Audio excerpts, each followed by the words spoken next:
कालिया ने सब कुछ छोड़ दिया, बोला आज के बाद किसी के संकट नहीं प्यार करूंगा। कालिया ने यमुना को छोड़ दिया। कालिया के सिर के ऊपर भगवान ने नृत्य किया, उनके पांचों शीश जो बिखेरे, पांचों फण के ऊपर भगवान ने चरण चिन्ह लगा दिए। सुनते रहना, ऐसे जो खड़े हैं वो खड़े रहो, जो बैठे हैं बैठ जाओ।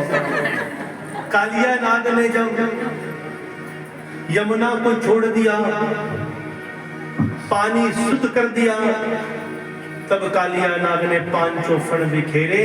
भगवान ने उनके ऊपर नृत्य किया और उन पांचों फण के ऊपर नृत्य होने से भगवान की पद्ममणि चिन्हित हो गई। भगवान ने कहा आज के बाद जहां जाओगे स्वयं तुम्हें गरुड़ पहचान जाएंगे, तुम्हें कोई स्पर्श भी नहीं करेगा। तुझे कोई डर नहीं है कालिया, अब तू निर्भय होकर अपने जीवन को चला। ये पांच फण क्या है महाराज? ये पांच फण कौन है? हम सब कालिया नाग हैं और पांच फण का अर्थ है काम, क्रोध, लोभ, मोह, अहंकार। जब इन्हीं के ऊपर भगवान के चरण लगते हैं, जब काम, क्रोध, लोभ, मोह, अहंकार का दमन हो जाता है तो ही कालिया को निर्भयता मिलती है। तो जिसके सिर बिहारी जी के चरणों में जिसका सिर लग गया, उसके ऊपर चिन्ह लग गया, उसे अब कोई भी डर नहीं। तब गोपियों ने कहा श्याम जब तुम ऐसी ऐसी लीलाएं दिखाते हो तो अब हम तुम्हारे संग रास रचाना चाहते हैं। बोला रास? बोला जो प्रेम तुम राधा को देते हो वो प्रेम हमें भी दे, वो प्रेम तुम हमें भी दे दो। जिस नजर से तुम राधा को देखते हो वैसे हमें भी देख लो।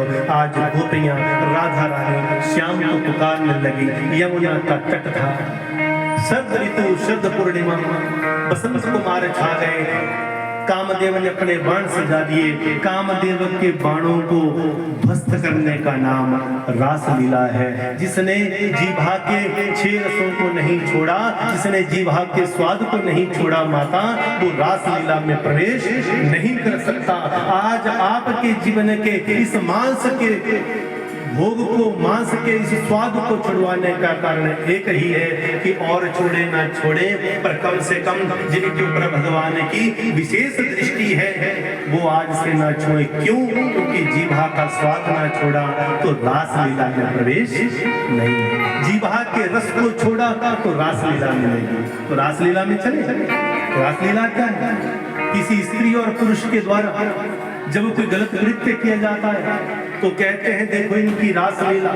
रासलीला वो नहीं, रासलीला शरीर का मिलन नहीं, रासलीला स्त्री पुरुष का मिलन नहीं, रासलीला कोई नृत्य नहीं, रासलीला तो केवल और केवल आत्मा और परमात्मा का मिलन है, शरीर का मिलन नहीं। एक गोपी दौड़ी रास के लिए, उसके पति ने उसे दरवाजा बंद करके लॉक कर दिया। फिर सोचा जाके देखूं तो जब यमुना के तट पर पहुंचा तो वो गोपी सबसे पहले वहां नाच रही थी। फिर वापस दौड़ा, घर पे देखा, कमरा खोला तो अंदर बैठी। फिर दौड़ा तो वहां नाच रही। तो अर्थ क्या था? भगवान ने दिखा दिया प्यारे, तेरी पत्नी यहाँ नहीं आई है, तेरी पत्नी तेरे ही पास है, यहाँ तो मेरी पत्नी आई है, परमात्मा की पत्नी ये आत्मा है। हे आत्मा, तेरा सच्चा पिया वो परमात्मा है। जब तक तू उसकी नहीं हो जाती तू कभी सुहागन नहीं है।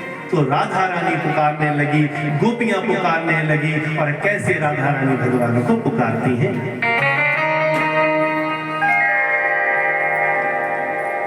मुश्किल